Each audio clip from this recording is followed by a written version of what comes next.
찬양을 할 수 있을 때가 얼마나 좋아요. 평화로운 때가.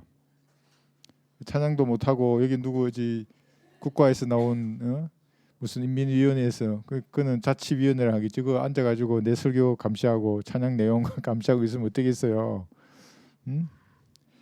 그래서 평화로울 때에 찬양할 수 있을 때에 찬양하는 것도 하나님의 은혜 가운데 이렇게 드리는 것입니다. 성령께서 죄에 대해서 책망하신다는 게 무슨 말인지 몰라요. 죄와 의와 심판에 대해서 태어나서 죽는 순간까지 성령님이 책망하신다고 사람들에게 갈비를 쳐다보고 구원받으라고. 그러니까 지금 어디까지 왔는지 몰라요. 어디까지? 벽보 가야 되는데 99걸음 발걸음 한 걸음만 하면 되잖아요. 그거 탁 치면 된다고요. 예수님의 피로 네 죄가 용서됐다고. 그러냐고 그 받는 거예요. 어떤 사람은 10걸음밖에 못 됐으면 설명해 줘야지 한참 이렇게. 이걸 성령께서 하시는 일이거든요. 그러니까 여러분 두려워하지 마시고 탁 하는 거예요. 내가 여러분이 뿌리기만 하고 다른 사람이 거둘 수도 있고 성령께서 직접 거둘 수도 있어요. 655명을 구원했습니다. 한 달에. 그래서 세계적인 교회라고 하는 겁니다. 한 달에 이렇게 분들을 이겨오고 있습니다. 지난주에 우리가 이제 그 소풍에서 6만 장 이상 보냈잖아요. 그 뭐 노동신문도 보고 하는데 그런 게 안 나왔다고 하는데 그 중에서 한 60장이나 600장이나 뭐 있어요. 6,000장이나 그렇게 해서 누군가의 손에 떨어져서 길을 터벅터벅 걸어가는 군인들이 볼 수도 있고, 그죠? 산골에 어디 사는 골짜기에 사는 사람들이 볼 수도 있고, 아니면 그 수용소에 있는 사람들에게 어떤 형태로든지 그 전도지가 전해졌다면은 그 사람들 얘기 들어보면 새로운 글이 있으면 밤새도록 읽는다잖아요. 글은 다 알거든요. 걔도 가르치기 때문에. 그런데 맨날 주체 사상만 보잖아요. 그 책들이. 없잖아요. 다른 책은. 근데 전도지가 가봐요. 그러면 이게 무슨 뜻인지 처음에 모를 수 있어요. 아마 눈빛으로 종이를 뚫으려고 할지도 몰라요. 밤새 읽고 알아버렸어요. 이게. 한번 생각해 보세요. 그럼 이 사람이 구원 받아버렸죠. 영이 거듭나 버렸어요. 그럼 그거를 가지고 자기 사랑하는 사람들에 가서 말하지 않겠어요. 다른 사람 몰라도. 그리고 공산주의가 무너지는 겁니다. 사실. 그 사람들은 사상이 총대라 그러잖아요. 하나님의 말씀이 훨씬 강한데. 고린도전서 오늘 1장 8절 잠깐 하고 9절에서 13절 8절만 제가 9절만 읽겠습니다. 또한 그분께서 너희를 끝까지 확고하게 지키시어 우리 주 예수 그리스도의 날에 책망할 것이 없게 하시리라 했어요. 너희를 그의 아들 예수 그리스도 우리 주의 교제 안으로 부르신 하나님께서는 신실하시도다. 이게 이 그림이 있잖아요. 이게 십자가로부터 영원 시대까지 이렇게 그림을 그렸어요. 그런데 만약에 여기서 세대별로 복음의 내용이 다르다는 것을 모르고 어떤 말씀을 전하지 않습니까? 그러면 그 사람의 의도와는 상관없이 그들은 저주를 자기도 받을 뿐만 아니라 그 말을 듣고 아멘하는 사람들에게도 저주를 보내고 있는 거거든요. 그럼 이런 저주받은 사람들이 시간이 지날수록 많아지면 어떻게 되겠어요? 이제 잔이 가득 차버렸어요. 모두가 다 저주받는 사람밖에 없어요. 극소수의 그리스도인들은. 그러니까 하나님 반드시 심판하실 것입니다. 물론 성도들을 지켜주시겠죠. 그러니까 나누어 공부하고 성경적 그런 말씀을 전해야 한다는 것이 얼마나 중요한지 여기서도 나오는 것입니다. 그런데 지금 이제 대환란이 다가오는 이 세대는 어떤 세대냐면 이 겨자씨와 같은 부성기가 나물이잖아요. 나무가 아니고 나물인데 나물로 끝나야 되는데 너무나 거대한 기독교계로 이렇게 비정상적으로 성장해 버린 겁니다. 그럼 이 나무 안에 새들이잖아요. 마귀들도 있고 뭐 정치, 경제, 사회, 문화, 종교, 민족들 다 들어가 있다고요. 마귀가 죽어나는 가짜 왕국이에요, 여기가. 그럼 이게 이제 많아졌어요. 잔이 찼어요. 그럼 하나님께서 잘라내신다고요, 나무를. 사실은 그러니까 저주받은 다른 복음을 전한다는 것은 무서운 거예요. 물론 죽어서 지옥에 간다. 당연히 지옥에 가지. 구원 안 받았으니까 회개하라, 천국이 가까이 왔다. 이따위 천국 복음을 이 교회 시대에 전하는 거거든요. 예수님 직접 말했으면 복음이고 나는 바울이 전한 복음을 전하니까 내가 낫고 지가 옳다는 거예요. 그럴듯하잖아요. 예수님 말씀하신 빨간 말씀만 자기는 진리래요. 미친 사람이지. 성경도 하나님의 능력이 뭣도 모르는 사람이에요. 그래서 여기 별거 아닌 게 보이지만 이렇게 올바로 나누어 공부해야 되는데 여기서 우리가 8절에서 말했던 게 끝까지 확고하게 지키시는 세대가 있어요. 구원받은 성도를. 교회 시대잖아요. 그죠? 이게 누가 지켜요? 하나님이 구원받은 성도를 지키셔서 그리스도의 날에 책망할 것이 없도록 보존하실 거예요. 이것은 구원받을 때에 예수님의 몸과 살과 뼈의 지체가 된 신약의 성도들이거든요. 그죠? 이런 사람이 있을 뿐만 아니라 성경은 이것만 있는 게 아니고 여기에 해당되는 사람들만 있는 것이 아니라 대환란에 해당되는 성경 구절도 있고 천연왕국에 해당되는 구절도 있고 영원 시대의 생명나무의 권리를 받아서 여기서 먹어야 영원히 사는 사람들이 있어요. 이걸 나누지 못하면 사실은 구원받은 사람 중에도 나누지 않아요. 그러면 그리스도의 심판석에서 거지가 되기 때문에 사실은 이 땅에서 뭐예요? 수치를 계속 쌓는 거예요. 뭐 오늘도 그 애들도 강의했을 거 아니에요. 설교하고 내 전도지 베낀 교회도 설교했을 거 아니에요. 수치를 쌓는 거예요. 다 불태워지고 없어요. 그것은. 그래서 이게 이제 중요한 건데 이게 몇 가지 한번 찾아볼까요? 디도서 2장 14절. 이 교회 시대에 해당되는 말씀입니다. 보세요. 디도서 2장 14절. 나머지는 여러분 시간 날 때 한번 찾아보세요. 성경 구절. 그러면 확실히 다르구나 알 수 있어요. 디도서 2장 14절. 그가 우리를 위하여 자신을 주신 것은 우리를 모든 죄악에서 구속하시고 자신을 위해 정결케 하사 선한 일에 열심히 내는 똑똑한 백성이 되게 하려 하심이라. 이게 교회 시대의 성도예요. 갈보리 십자가에서 하나님 자신을 주셨어요. 화목제물로. 그리고 구속하셨어요. 값을 치르신 거예요. 믿는 사람을 말하는 거예요. 무슨 또 구원받처럼 뭐 깨닫는다거나 뭐 회개한다거나 뭐 이거하고 전혀 상관이 없어요.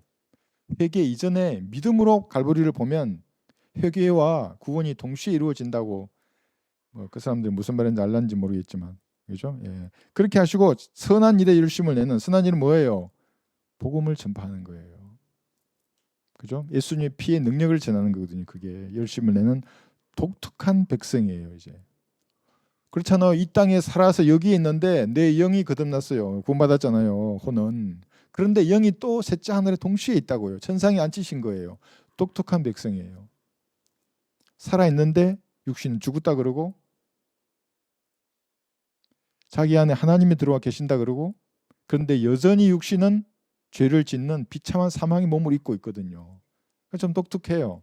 그런 언제든지 성령의 능력으로 진리의 빛을 발할 수 있는 그런 존재예요. 이 교회 시대예요. 이게 이 외에도 많잖아요. 그죠? 행함이 없어도 불경건한 자를 어렵다시는 그분을 믿으면 그의 믿음이 어려 여겨진다고요. 믿어지는 게 아니라 왜 오늘날 믿어진다고 표현하겠어요? 그의 마음이 그때서야 하나님 보시 합당하니까 그 사람이 그걸 믿는 거예요. 그전에는 안 돼요. 마음이 다른 마음으로 가득 차 있는데 그게 자기한테는 안 믿어지겠지. 그래서 교회 시대가 이렇게 있는 거죠, 그죠? 근데 이때는 다르다는 거예요, 그죠? 이제 우리 이거 이제 지난주에도 찾았었는데 대환란이 되면 이거는 이제 이 사도행전 7장까지죠. 초림으로부터 사도행전 7장까지 그때의 상황이 반복되는 거거든요. 여기서 너무나 많이 넘어진다고. 그래서 마태복음 24장은 초림 당시에도 있었지만 대환란에도 다시 일어날 거예요. 왕국을 기다리는 상황. 이 대환란 때는 끝까지 견뎌야 된다고 그러죠. 떨어져 나가면 안 돼요. 그럼 지옥에 가는 때예요. 플러스 행위잖아요. 여기에 믿음 플러스 행위가 이 구원의 교리입니다. 대환란 때는. 다른 거죠. 이게 하나님 지키시는 거 우리는 자기가 행위를 지켜야 된다고요. 그 믿음을 목을 걸고. 그 다음에 천연왕국 했어요. 이제 천연왕국은 뭐예요? 하나만 찾아볼 거예요. 스가랴 13장 3절에 보시면 더 이상 믿음이 필요 없어요. 오직 행위예요. 근데 어떤 사람이 믿으라고 그러면서 예언을 해요. 예언이 뭐예요? 너가 이거 안 믿으면 지옥에 갈 거야. 이게 예언이거든요. 그럼 그를 낳은 부모가 그를 찌른다 그랬어요. 스가랴 13장 3절. 이 구절을 누가 풀 수가 있겠어요? 다 영적으로 풀지. 보세요. 스가랴 13장 3절. 천연왕국 때에는 그래서 믿음이 필요 없고 뭘 예언으로 구원받는 게 아니라 예수님이 살아계시고 계시잖아요. 그리고 예수님하고 똑같이 생긴 사람이 자기들 고향을 통치자로 있을 거예요. 여러분 중에 한 명이.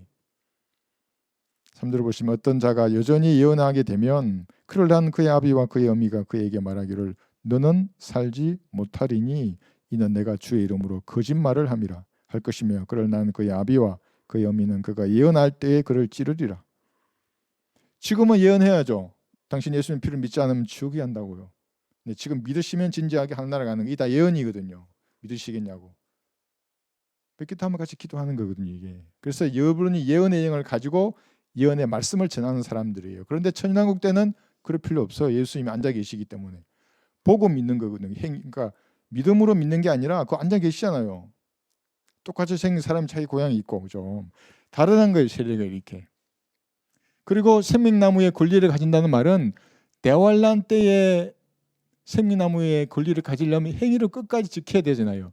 천년왕국 때에도 이때의 권리를 가지려면 이겨내야 돼요. 천년이 끝날 때까지. 그죠? 그리고 영혼 세대에 들어가면 그때서야 생명나무의 권리를 가져서 그 과일을 먹어서 영혼이 산 진짜 아득아득 이렇게 부숴 먹을 거예요. 근데 우리는 이미 죽음의 나무에 매달린 예수님의 피를 믿었기 때문에 이미 영원한 생명을 얻었어요. 내 말에 반론을 할 수 있는 구원파 뭐 나한테 문자 주고 하더만 한번 말해보세요. 안식교인 너희들의 교리를 한번 말해봐요. 나를 짐 싸가지고 내 안식교로 갈 테니까. 자, 그래서 이렇게 다르다는 게 명확합니다. 그래서 여기 계시록 22장 14절 볼까요? 생명나무의 권리를 계시록 22장 14절. 우리 계시록 할 때 이 구절 많이 했죠. 그의 계명들을 행하는 자들은 복이 있나니 믿음이 아니라 계명들을 행해야 한다고요. 대환란 때 성도들, 진왕 때 성도들 행해야 돼요. 이는 그들이 생명나무에 대한 권리를 가지며 또 그분들을 통하여 도성 안으로 들어가게 하려 함이라. 이게 우리 교회 시대의 우리하고는 다르잖아요. 우리는 권리를 여기서 우리의 계명을 지켜서 권리를 받는 게 아니라 갈보리에서 다 이루신 사실을 믿음으로 영원한 생명을 얻었잖아요. 이게 다른 거예요. 이렇게 아무리 봐도 달라요. 그런데 이렇게 다르다는 것을 무시하고 계속해서 섞어서 말을 하잖아요. 푸승기가 지금 완전히 우리나라를 뒤덮였잖아요. 이게 갈라디아서 1장 7절 보세요. 저주받아요. 전부 다. 개인이 저주받고 가정이 사실은 저주받았는데 겉으로 보기에는 만사형통이에요. 막 화목하고 돈도 많고 막 건강해요. 바랄 게 더 이상 없는 것 같아요. 여기에 셋째 하늘 같아요.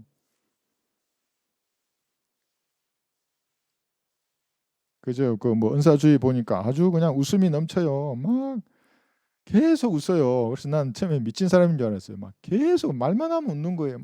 막 이러면서 웃음이 나쁘진 않지만 그렇게 어떻게 계속 웃냐고 그냥 말을 하시라 그래도 1장 7절 보세요. 다른 복음은 없나니 또 이러니까 어떤 사람이 다른 복음 없다는 거예요. 이 구절을 들으면서 아니 이렇게 난독증이 심한 사람이 어떻게 신앙을 공부하는지 나 이해가 안 가요. 왜냐하면 마귀의 영으로 충만하면 아무리 말씀 이게 이 뜻이라고 말해도 그 사람은 그렇게 안 읽어요. 진짜로. 대화가 안 되는 거예요. 그런 사람들하고는.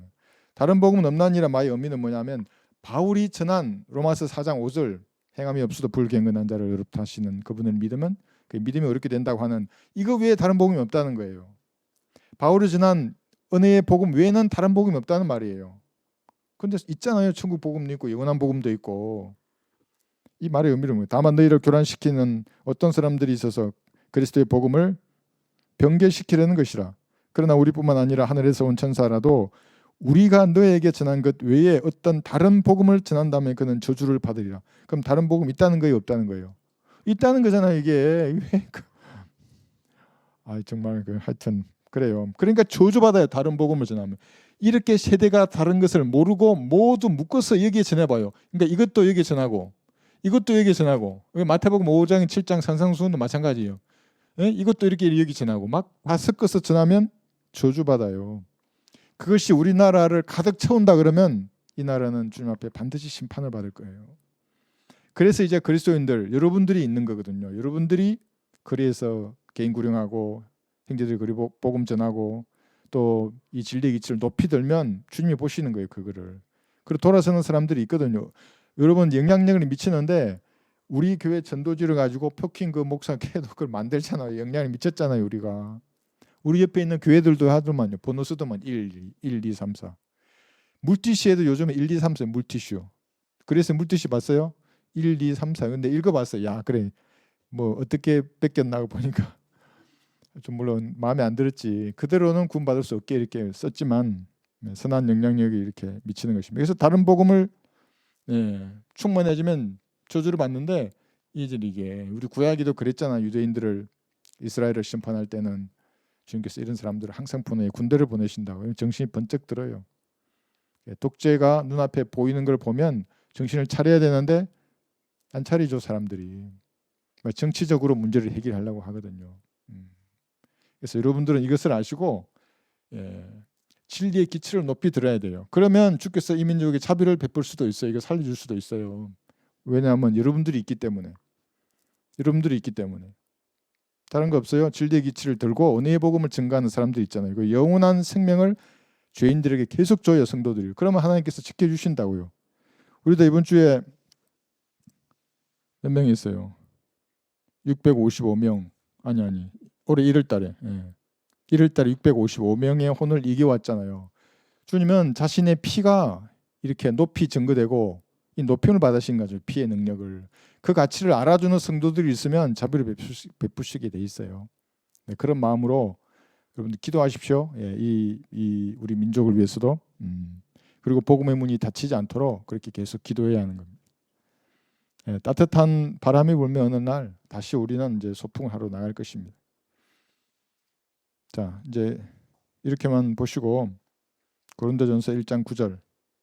그래서 끝까지 확고하게 지킨다는 이 구절을 가지고 엊그제 그 감리교 목사가 전화 왔더라고요. 아니 그 감리교는 구원을 끝까지 지켜야 구원을 받는다고 하는데 어떻게 나한테 전화했냐고. 그래서 뭐 자기는 감리교 교리가 중요하지 않대요. 그럼 교단에서 나오든지. 그래서 내 거 공부하고 같이 하면 내가 얼마든지 협력해서 사회할 수 있지. 도움을 줄 수도 있고. 그래서 선교 안 하냐면서 자기 교회에 선교를 하달라는 거예요. 돈을 달라는 거지. 난 선교한다고. 북한에도 하고 남한에도 하고 온천하에 다 은혜의 복음을 증가하고 있다고. 그러니까 북한에는 어떻게 보내십니까? 막 이러는 거야. 내가 다 말해줄 수가 있나? 진짜로 복음을 전하고 싶어서 미쳐봐야 한번 하나님 왜 그 사람에게 문을 안 열어주겠어요? 막 가슴이 떨리는데 저게 중심을 치고 싶은데 근데 신기하지 않아요? 남 안에 있는 나에게 저게 중심이 어디냐니까 북한이래요. 어떻게 생각하세요? 중국의 공산당이에요. 그 이상하지 않아요? 그들은 우리 지금 입법, 사법, 행정을 거의 다 장악했잖아요. 근데 우리는 저게 중심을 하나님의 말씀으로 치는 겁니다. 그래서 주님이 우리를 보시고 이 민족에게 자비를 베푸시면 사역은 계속되는 겁니다. 오늘 이교는 이 사역은. 그래서 1장 9절 보시면 하나님은 신실하십니다. 너희를 그의 아들 예수 그리스도 우리 주의 교장으로 부르신 하나님께서는 신실하시도다. 신실하다는 말은 페이스풀이잖아요. 그러니까 믿음이 충만한 거예요. 하나님은. 그런데 사람은 냄비와 같아요. 환경이 좋으면 부글부글 끓는데 좀 나빠요. 자기 원하는 대로 안 돼요. 기분이 나빠요. 그러면 식어버려요. 차갑게 식어버려요. 아주. 그런데 주님은 감정을 똑같이 가지고 계신데도 사람처럼 변덕이 심하지 않는다고요. 자비하시고 노하기를 더디하세요. 자, 이것을 여기 한번 적용해 봐요. 신실하신데 하나님께서는 신실하신데 그뿐만 아니라 하나님의 말씀은 이게 증거라 그랬잖아요. 말씀. 증거는 매우 신실해요. 119편 138절에서 하나님도 신실하시고 말씀도 신실하신 겁니다. 그럼 그게 어찌딴 거냐 그럴 수 있잖아요. 시편 119편 138절에서 주께서 맹하신 증거들은 하나님의 말씀입니다. 의롭고 매우 신실하나이다. 이 말이 무슨 말이냐면 기록된 하나님의 말씀은 반드시 하나님께서 약속을 지키신다는 거예요. 사람은 안 지킬 수도 있어요. 그래서 뭐 사람 스스로도 배신의 동물이라 그러고 사람 믿지 말라 그러고 그냥 다만 또 누군가는 사랑만 하래요. 사랑 배신하니 무슨 말인지 모르겠지만 그러니까 어쨌든 하나님 신실하시고 말씀도 신실하시고 그 밑에 한 거 들어볼까요? 이게 계시록 22장 6절 보시면 신실할 뿐만 아니라 참되시다 그래요. 계시록 22장 6절에서 그러니까 반드시 하나님은 이 약속을 지키실 것이고 하나님이 전능하시다고 해서 마음대로 말씀을 바꾸어서 실행하지 않으신다는 겁니다. 또 그가 나에게 말씀하시기를 이 말씀들은 신실하고 참되도다. 거룩한 선지자들의 주 하나님께서 반드시 속히 되어질 일들을 그의 종들에게 보이시려고 그의 천사를 보내셨느니라 이렇게 쭉 얘기해요. 또 그러면서 그의 천사가 이만이다 이러면은 또 가슴 아픈 일이에요 그냥. 그런데 여기서 우리가 이제 알아야 할 것이 뭐냐면 신실하시기 때문에 약속을 지키시는데 그죠? 약속을 지키세요. 대환란이 이루어지기 전에 주님께서는 성도들을 다 데리고 올라가실 것입니다. 데살로니가전서 5장 9절 한번 보세요. 환란 전에 휴거되는 거예요. 뭐 환란 전 휴거, 환란 중 휴거, 환란 후 휴거 이래가지고 개혁 성경 쓰는 사람들끼리 다투는 건 내가 봤어요. 그래서 내가 아주 아니 성경에 오류가 있는데 부분이 오르면 나머지 전체가 오류인지 아닌지를 어떻게 알아요? 그래서 막 뭐가 옳다 그러고 복음도 전하지 않는 것들이 참나 그런 거 보면 데살로니가전서 5장 9절 가르쳐주고 싶어도 이미 그게 되나요? 빨갛게 물들어 있는데 이는 하나님께서 우리가 진노를 받도록 정해놓으신 것이 아니라 우리 주 예수 그리스도를 통하여 구원을 받게 하셨기 때문이라.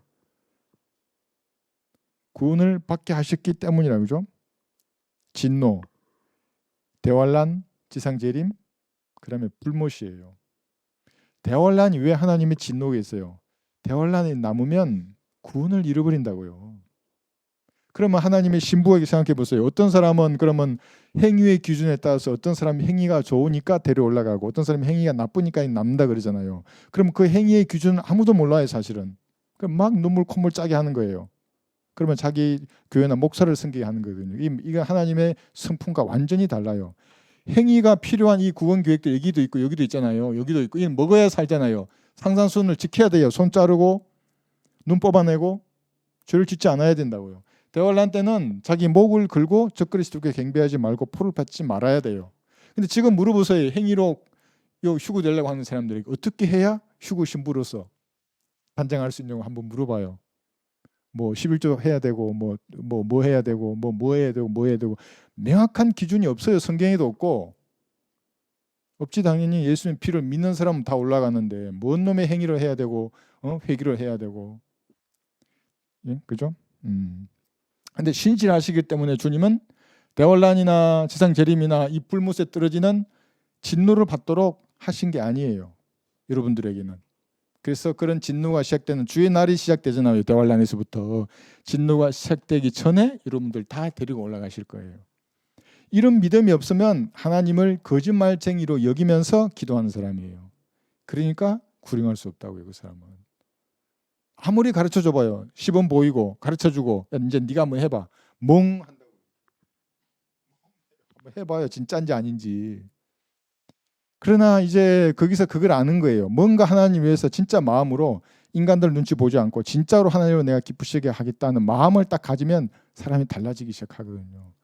그래서 하나님은 실수하지 않으세요. 마음의 상태를 하나님은 멀리서도 다 아시고 그가 먹은 마음대로 역사해 주세요. 그래서 진리를 깨닫게 하거나 구원을 받게 하거나 영적으로 성장케 하셔서 상급을 받는 성도로 만드시는 겁니다. 그렇지 않으면 맹탕이에요. 맹탕. 맨날 단톡방에 들어가가지고 그 단톡방에 있는 분들 하지 마세요. 카톡에 뭐 질문하고 이런 거. 이미 수십 번 한 걸 또 질문하고 있어요. 막 수십 번 우리 했는데 내 거를 안 본다는 거잖아요. 이거. 물론 내가 내 거를 이렇게 링크 끌어주긴 하지만 단톡방 나와요. 그리고 기도해요. 하나님 목자를 주십시오. 교회를 주십시오. 내 진리를 찾게 해달라고.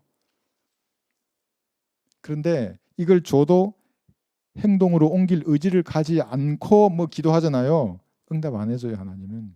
자기가 먹은 마음에 따라 응답해요. 이만희가 딱 보이게 한다든지 윤석전 목사가 딱 보이게 한다든지 와 여기 가야지 가는 거예요. 그래서 막 귀신 쫓고 병 고치고 난리치다가 복음은 한 번도 전하지 못하는 거예요. 그 사람들도 복음 전한다 해요. 그런데 너무나 유사복음이에요. 유사복음. 나 예수 반석교회 전도지 내 봤다 했잖아요. 거기. 너무나 똑같아. 책 출판사하고 내 까고 베껴 가지고 마지막에 영접기도 그래. 뭐 어느 정도 됐냐.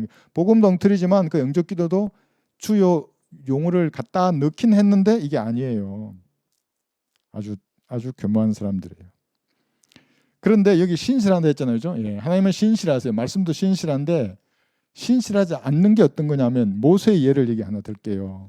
모세 민수기 12장 7절에서는 여기서는 신실해요. 하나님의 온 집에서는. 그런데 집안에서는 신실하지 못했어요. 모세가. 민수기 12장 7절에서 나의 종 모세는 그와 같이 아니하나니 그는 나의 온 집에 신실하니라.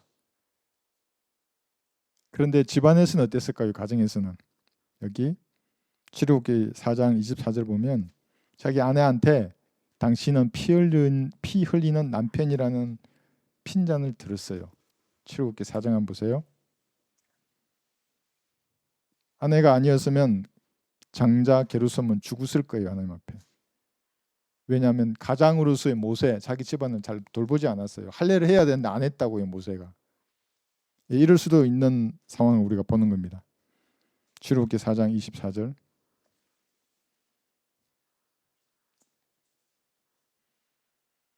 26절까지 내가 내게 말하노니 내 아들을 가게 해서 그로 나를 섬기게 하라. 만일 내가 그를 보내기를 거절하면 보라 내가 내 아들 내 첫 태생을 죽이리라 하라. 이렇게 했어요. 첫 태생을 죽이리라. 24절 주께서 도중에 여관에서 그를 만나 그를 죽이려고 하시는지라. 여기 모세를 죽인다고 생각하면 안 돼요. 상황을 잘 알아야 돼요. 큰 아들을 지금 죽이려고 하는 거예요. 그때 시프라가 예리한 돌을 취하여 자기 아들의 표피를 베어 모세의 발 앞에 던지며 말하기를 당신은 참으로 나에게 피 흘리는 남편이다 하니라. 만약에 모세를 죽이려 했다면 시프라가 그럼 모세의 표피를 잘라야 되잖아요. 그게 아니잖아요 지금. 그죠? 아들의 표피를 잘라서 던졌어요. 그러므로 주께서 그를 가게 하시니 이제 살려준 거예요. 모세를. 그렇게 하니까 아내가. 그때 그녀가 말하기를 당신은 피 흘리는 남편이라 함은 할례 때문이더래요. 이게 무슨 말이에요?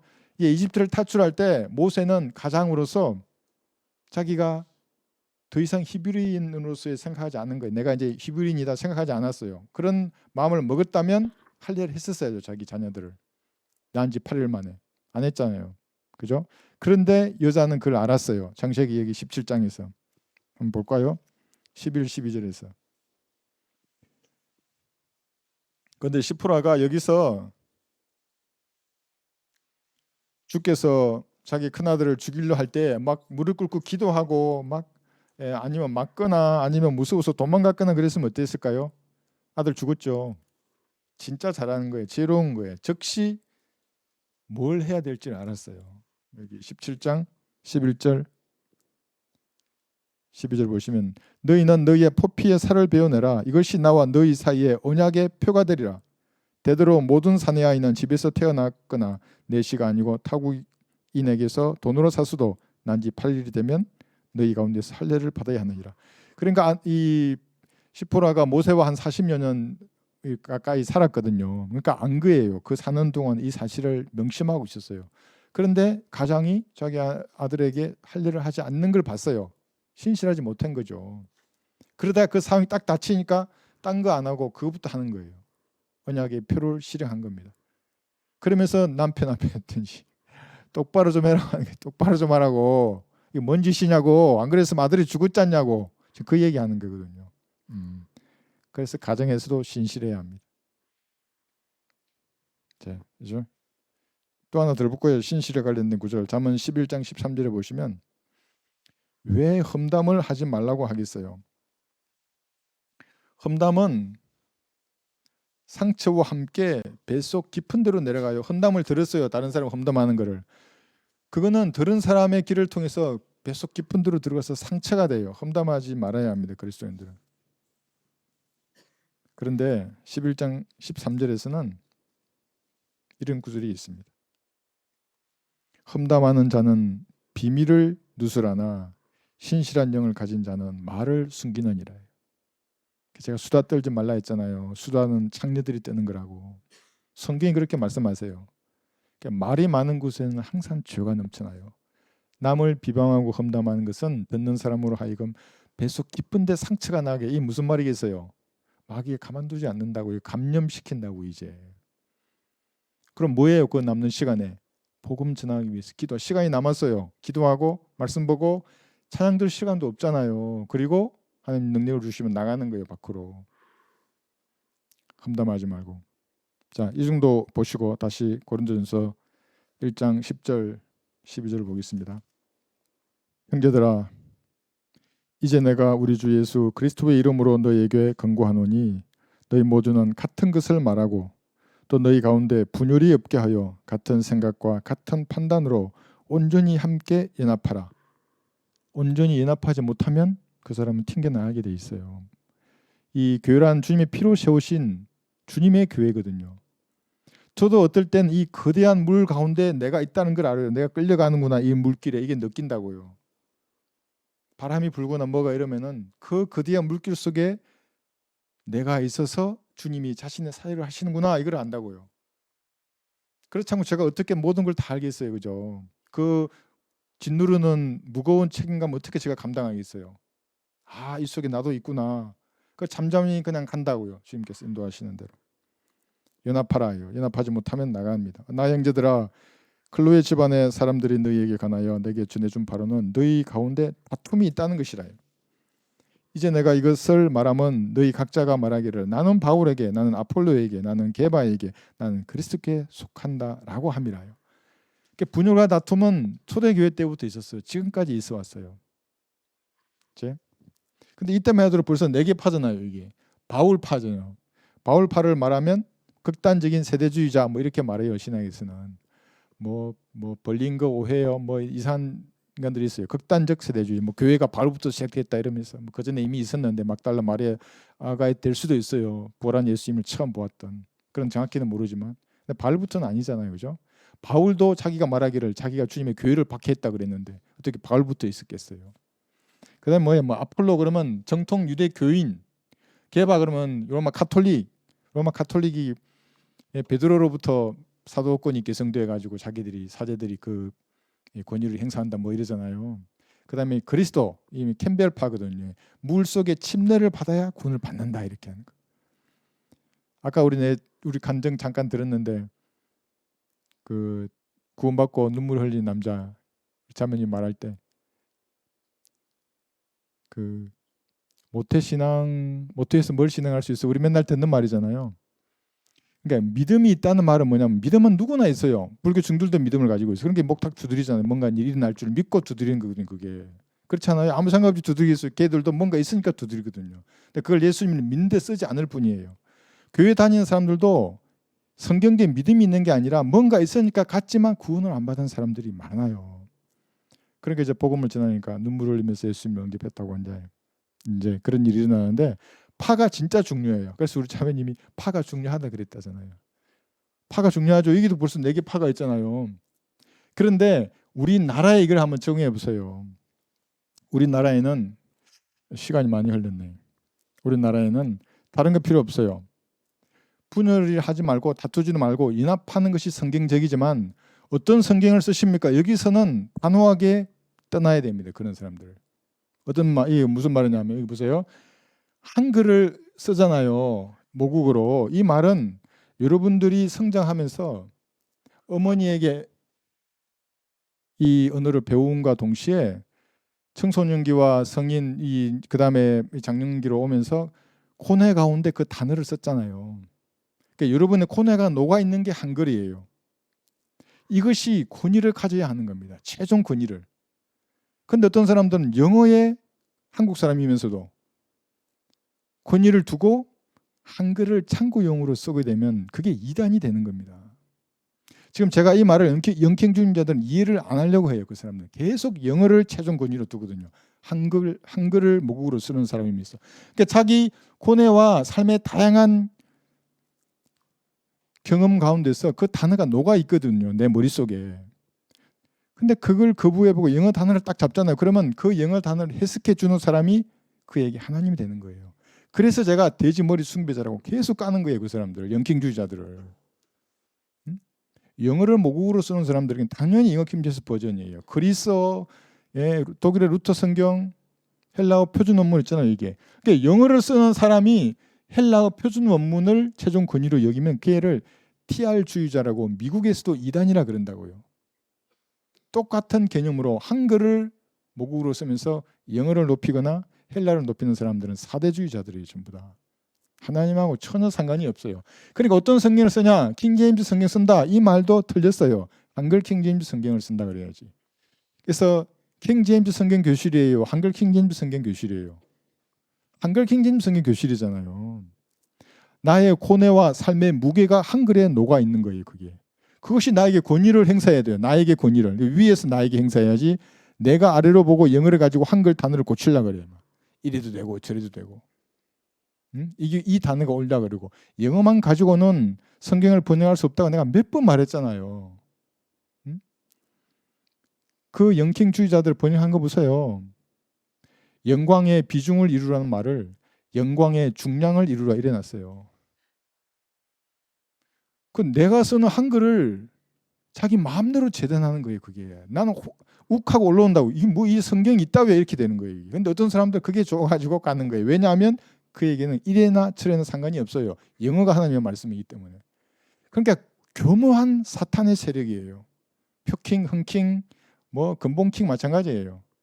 개혁 성경은 더 마찬가지예요. 그건 아예 없잖아요. 성경이 말씀이 단어가 아예 없는데 그거는 길 틈이 없는 거지.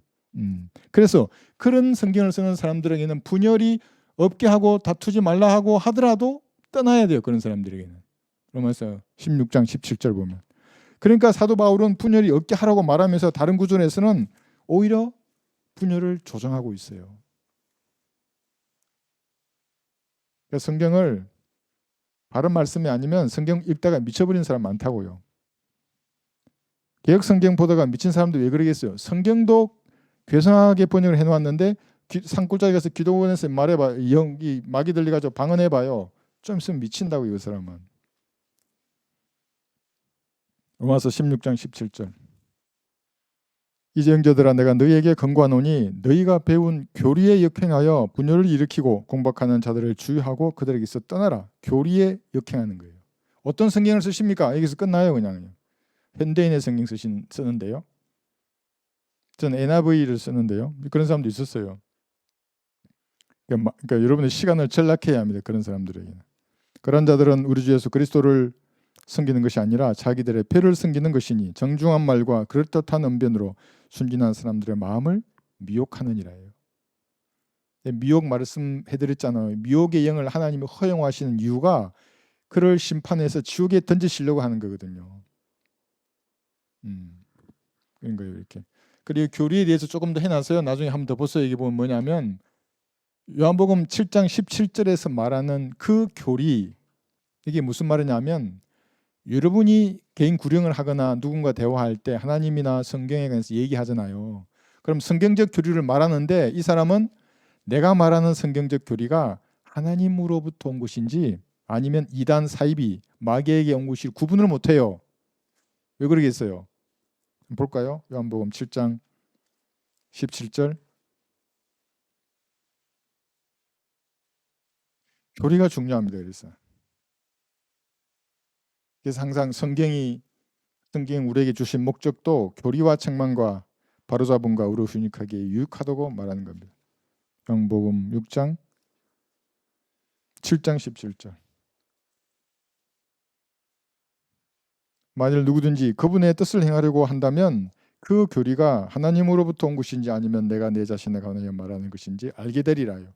성경 공부하잖아요. 이게 제가 머리 굴려가지고 만든 교리인지 성령께서 함께 하셔서 뭔가 깨닫게 해주셔서 말하는 것인지를 그냥 안다고요. 사람들은. 그러니까 잡을 필요가 없어요. 가는 사람들을. 모르는데 뭐 어떻게 하겠어요. 무슨 말인지를 모르는데. 마음이 그런 상태인데. 나머지도 마찬가지예요. 사도행전 2장 42절에서는 사도들이 가르치는 교리의 첫 번째가 그 다음에 교제가 되잖아요. 이게 바뀌면 안 돼요. 교제가 중요해서 내가 교리를 포기하겠다. 그러면 끝나는 거예요. 그 사람은 하나님하고는. 교리예요. 교리가 다르다 그러면 교제할 수 없어요. 그래 뭐 참 마음은 간절하고 순수한 것 같은데 교리적으로 그 마음이 잘 정돈되지 않으면 언제든지 마귀가 쓸 수 있어요. 교제를 중요시해 버리면 이게 공산주의자들의 교제. 인간을 사랑하는 거거든요. 교리는 하나님을 사랑하는 거예요. 이게 흑과 백밖에 없어요. 교리에는. 교제는 나눠줄 수 있죠. 그래서 교리가 맞는 형제 자매들하고는 교제로 나눔을 할 수 있는 거예요. 내가 좀 양보할 수 있고 내가 먼저 배려할 수 있어요. 형제 자매들에게는. 교리가 같기 때문에. 그러니까 하나님의 영으로 하나 되는 거잖아요. 그런데 교리가 다른데 불교 중하고 어떻게 예? 어떤 사람이 구원받지 않는 남자하고 결혼하려 하더라고요. 어떤 자매가. 내가 뭐 조언 좀 해달라 그랬어. 한마디만 해줬어요. 불교 중하고 매일 밤 거기 같이 살 수 있냐고. 같이 밥 먹고 얘기하고. 불교 중인데 살 수 있냐고. 그러면 가시라고 했어. 근데 그걸 갔어요. 내가 할 말이 없더라고요. 그걸 더 이상 무슨 말을 하겠어. 그래, 구원받지 않은 사람도 성경 가르치는 구절들이 많지만 교리가 같지 않은 사람들하고는 교제할 수 없는 겁니다. 그러니까 그런 것들. 그다음에 교리의 본을 순종하여 구원받은 거예요. 로마서 6장 17절에는. 그래서 교리가 중요합니다. 이거 맞지 않으면 교제할 수 없어요. 그래서 로마서 6장 17절 보세요. 여러분이 복음을 전하는 것도 교리의 본을 전파하는 거예요. 교제하는 게 아니라. 로마서 6장 17절 하나님께 감사드리는 것은 너희가 죄의 종이었으나 너희에게 전하여 준 교리의 본을 마음으로부터 순종하여 주 예수 해방되어 의의 종이 되었습니다. 어디서 순종한다 그래요? 마음으로부터 순종하는 거지 행위가 아니라고요. 그래, 복음을 듣고 순종하는 거예요. 내가 예수님이 구주를 영접하겠다고 순종하는 거거든요. 내 예수님의 피를 믿겠다고 지금 어떻게 하면 되냐고. 나 구원받고 싶은데. 그럼 진지하게 나를 따라서 기도하라고. 그러니까 지금 넌 영원한 생명을 얻는 것이라고. 이제 이렇게 하는 것이거든요. 그래서 교리의 본, 교리가 중요한 겁니다. 다툼이나 분열이 이런 교리 때문에 일어나는 것은 당연한 것이지만 대부분의 분열은 여기 있잖아요. 여기. 그 사람의 육신적인 마음 때문에 일어나요. 이 책상이 무슨 말이에요? 이 실제예요. 나는 국민학교 때 지금도 그 친구한테 미안해요. 마음에 드는 예쁜 친구가 오면 선은 넘어와도 괜찮아요. 그럼 내가 아유 그래 지나고 싶어. 근데 마음에 안 드는 애가 있어요. 막 코도 훌쩍거리고. 아 그런 애가 옆에 오면 너무 싫은 거예요. 그래서 들어오면 막 쿡 찌르는 거야. 야 넘어오지 마. 지금도 미안해요. 육신적인 마음의 상태가 있으면 있잖아요. 나의 영령을 정해놓고 이게 딱 침범하면 그대로 뭐라 하거든요. 이제 그러지 말아요. 그러면 분열하게 돼 있어요. 그러지 말고 이런 상태가 있으면 이 기도해야 한다고 하나님 앞에. 아까 우리 설교 시간에 오전에 자기가 돌아보아야 할 여러 가지를 예를 들어서 말했잖아요. 그러니까 하나님의 입장에서 나를 보고 허용해 줘야 해요. 그런 것들을. 여러분 아기들이 잘못하면 어떻게 해요? 뭘 하나님 회초리 때리나요? 기저귀를 못 간다고 아이를 회초리 때리면 어떻게 해? 그 애를 갈아주고 깨끗하게 해주고 잘 먹이고 해서 빨리 성장시켜야 죠, 그죠? 어느 정도 정신이 차리도록 만들어야 되는 거예요. 그렇게 되기까지 여기 보면 짐을 져야 돼요. 강한 사람, 약한 자의 짐을 져야 하는 거예요. 자신의 짐을 져야 되고 서로의 짐을 져야 되는 겁니다. 그래서 그리스도의 법을 이루어야 한다고요. 그리스도의 법이 뭐예요? 사랑의 법이에요. 성령의 열매의 첫 번째 열매가 뭐예요? 사랑이에요. 하나님은 뭐예요? 사랑이신 거예요. 그래서 이 사랑에서 다른 미움, 다툼, 시기, 질투와 같은 반대되는 성품을 내가 가져요. 불편해요, 나도. 불편을 감수하면서까지 미워하고 싶은 사람이 있을 거예요. 근데 얼마나 여러분 견디겠어요? 성령께서 그거 하지 마라 그러는데. 저도 미워한 적이 있거든요. 미워하면 말씀을 더 이상 볼 수가 없어요. 힘도 빠지고 성령님이 함께 안 하는 게 내가 딱 느껴져요. 이게. 그러면 보다가 자백하고 미안하다고 얘기하는 겁니다. 그 상대에게. 자, 그래서 그럼에도 불구하고 이런 것이 일어난 이유는 교리 때문에는 당연히 떠나고 분리해야 되지만 육신적인 마음 때문에 이렇게 분리하는 경우가 대부분입니다. 여기 이제 예를 들면 이거는 르크만 목사님의 목회를 통해서 실제적으로 나온 사례입니다. 뭐예요 이것이? 목사를 대적하게 되는 경우에요. 어떤 권고나 조언을 해줬는데 말 안 들어요. 기분 나빠하는 겁니다. 어떤 사람은 그래요. 내가 좋게 이렇게 말하면 내가 이만큼 톤으로 말하면 이만큼 톤으로 나를 뭐라 한 사람이 있어요. 그럼 나도 군대 기질이 또 나와서 더 높여. 그럼 뭐야 싸우는 거예요 지금? 목자하고 무슨 권고나 조언을 해주는데 안 듣는 거예요. 그러면 몇 번 해보니까 이제 알겠어. 그 뒤에는 이제 톤을 안 올려요. 알았다고. 그러시냐고. 끝이지 뭐 어떡하겠어요. 그런 경우에 기분이 나빠서 목자를 대적하고 인정을 받고 싶은데 세상에서 인정받지 못하는 것을 교회에 와서 인정받으려고 하는 거거든요. 교회는 인정받는 데가 아니라 다른 사람을 자신보다 더 존경하는 것을 배우려고 이게 온 거예요. 모든 사람을 존경하라 그랬잖아요. 그죠? 예. 근데 인정받지 못하면 기분 나빠서 파벌을 만들고 또 목사를 대적해요. 우리도 있었어요. 와서 맨날 나한테 돈 얘기하는 분이 있었다고요. 막 집이 40억이고 뭐 이런 얘기를 한 번만 하면 됐지 왜 자꾸 얘기하냐고요. 매주 뭐 아이고 나 세상 사람들이 그렇게 허풍을 뜨는지 나는 몰랐어요. 뭐 교회를 뭐 어쩌고 뭐 이러면서 교회를 지어준다 그러고 응? 한 번만 말하면 되지 계속 그 만나면 인정을 받고 싶으면 그런 것을 통해서 인정받는 게 아니잖아요. 신실한 성도가 인정을 받지. 성경도를 기도하고 교회를 섬기고 헌신적으로 섬기는 그런 성도들이 교회에 인정받는 것이지. 그죠? 예. 그다음에 감사 없으면 불평이 시작돼 가지고 결국에는 목자를 대적하게 돼 있어요. 그래서 이제 교회가 영적 전쟁이 일어나면 세 부류예요. 르카 목사님이 말한 세 부류. 3분의 1, 3분의 1씩 이렇게 나눠주는 거예요. 3분의 1은 목자와 함께하고 끝까지 교회를 지키는 사람들이 있고 3분의 1은 반대만 해요. 그 일이 일어나면 좋다 그러고 그쪽으로 딱 붙는다고요. 그러니까 뺨 맞고 나서 울고 싶었어요 지금까지. 근데 누가 딱 때려주니까 그대로 따라가는 반대하는 거예요 목사를. 우리도 그래서 다 나간 사람들 있잖아요. 누가 간다 그러니까 드르륵 자석처럼 붙잖아요.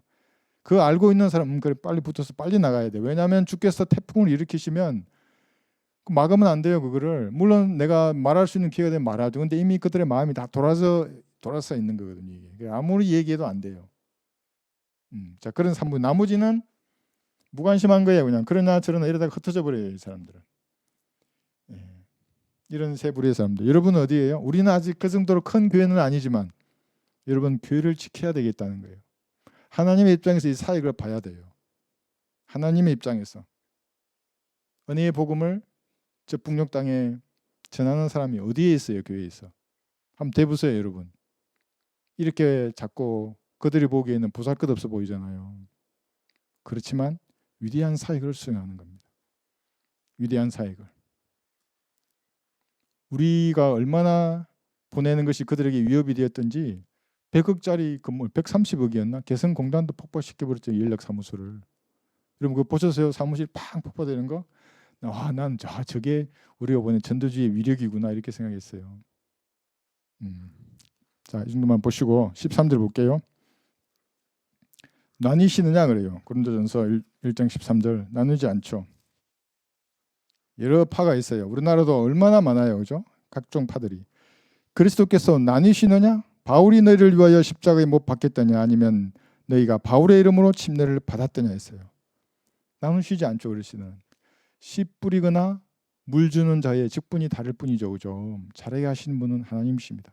그래서 여러분들도 성경적 은혜의 복음을 전한다. 그러면 굳이 비방하면 안 돼요. 그 사람은. 하나님을 쓰시는 사람들이잖아요. 그들도. 물론 교제는 하지 않지만. 교제는 하지 않아요. 다르기 때문에. 제가 이렇게 분리된 것은 뭐냐면 이거예요. 북한 선교를 반대하는 사람들하고 나는 같이 살 수 없어요. 살 수 없어요. 나는 하나님 나보고 그거 하라 그랬는데 눈치 보고 해야 돼요. 하라 그러면 하고 말라 그러면 말고 주님은 나에게 주신 비전이 명확한데 이렇게 하라 그러시는데 사람들이 다 안 하려 그래요. 뭐 녹음 좀 해주세요 목사님 그러면 교회를 위험에 빠뜨리는 그런 일을 왜 하냐고 이따위 말이 나오고 있어요. 그래서 난 속으로 목자는 하나님 부른 종인데 뭐가 그리 위험하다는 거지? 그렇지 않아요? 분리돼야 한다고 그렇게. 복음 전파에 하나님 주시는 수단과 방법을 다 사용하지 않는 사람들이잖아요. 어떻게 같이 살 수가 있어요? 책갈피나 부채 전도지 동의하지 않아요 그 사람들이. 왜냐하면 교단이나 교적권에 묶여 있는다는 말은 뭐냐면 그 교적권의 장이 해라 그래야 그 일을 한다고요. 교단도 마찬가지예요. 교단의 틀에서 벗어날 수 없어요. 하나님과 교제하면서 복음을 전하고 싶거든. 그래서 나오라는 거예요. 나와서 독립침례교회가 돼요. 독립침례교회. 성경대로 믿는 독립침례교회. 그러면 함께 교제할 수 있죠. 그런 교회라면. 그래서 나뉘시지 않잖아요. 분열이 없게 연합하라 그랬죠. 우리 교회에게 주신 이 말씀을 우리에게 적용한다 그러면 이런 거예요. 갈라디아서 6장 2절의 말씀처럼 서로의 짐을 지고 자신의 짐을 져야 합니다. 자기 짐은 안 지고 남의 짐만 지어도 안 돼요. 자기 짐을 당연히 져야 돼요. 해야 할 일을 해야 합니다. 갈라디아서 6장 2절 5절 보시면 너희는 서로의 짐을 지라 그리하여 그리스도의 법을 이루라 그랬잖아요. 이게 사랑의 법이라 그랬습니다. 다른 사람의 짐을 져야 되고 5절 보시면 각 사람은 자기 자신의 짐을 질 것이라. 아니 주님, 제 짐도 무거운데 다른 사람의 짐을 어떻게 져야 합니까? 그래서 성령의 열매를 주시는 거예요. 사랑을. 하나님의 사랑으로 충만하면 짐을 질 수가 있어요. 이 민족이 져야 할 짐을 여러분이 져야 되잖아요. 하나님 이 민족에 자비를 베풀어 주십시오. 저도 국가가 망할 것 같은 그런 마음이 탁 다가왔을 때 이 한 주 동안 너무너무 힘들었다고요. 몸이. 정말 밤에 기어다닐 정도로 힘들었어요. 그러나 주님이 뭔가 생각을 딱 주시면 이제 정리가 되잖아요. 짐을 져야 한다고 그죠? 예. 그런데 이 짐을 그럼 어떻게 하는가? 시편 55편 보세요. 22절. 서로 자신의 짐도 져야 되고 각자의 짐을 져야 되고 약한 자의 짐까지 져야 돼요. 여러분들은.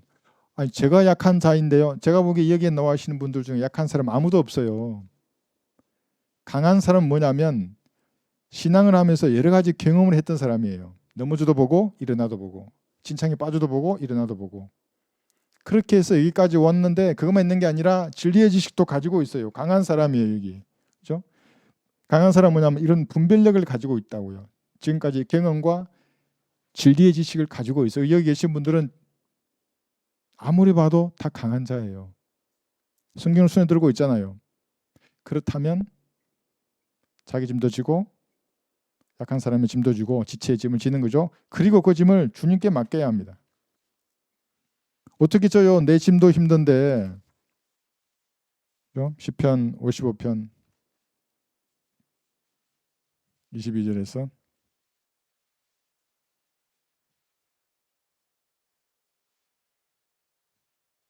시간이 다 됐네요.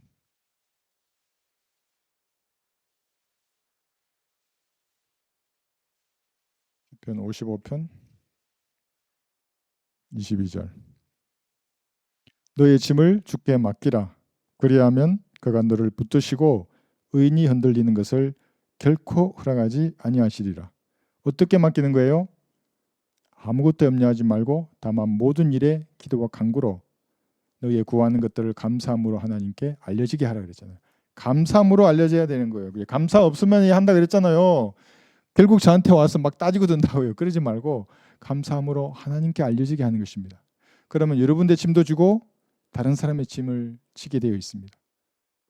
그리고 이 교회가 감당해야 할 사명도 함께 감당하는 겁니다. 저 혼자 하면 어떻게 되겠어요? 좀 먼저 제 짠으로 갈 거예요. 정말 얼마나 하겠어요 혼자서. 같이 하는 거잖아요. 그래서 소풍 갈 때도 제가 든든한 게 저는 제 것만 보면 돼요. 이게 제 것만 하잖아요. 이게 가끔 이렇게 행제자매님들 하시는 일 보면 내가 든든하다고요. 아, 내 우측을 이렇게 엄호하시는구나. 누군가 내 좌측을 엄호하고 후방을 엄호해 준다. 그럼 나는 목표로 해서 돌격할 수 있잖아요. 근데 그게 아니라 없어. 이게 여기도 비고 여기도 비면 마귀들 가만두겠냐고요. 그대로 그냥 뒤통수를 치지 어느 날. 그래서 함께 짐을 주고 주님의 사명을 주신 사역을 감당하는 것입니다. 오늘 여기까지 공부하겠습니다.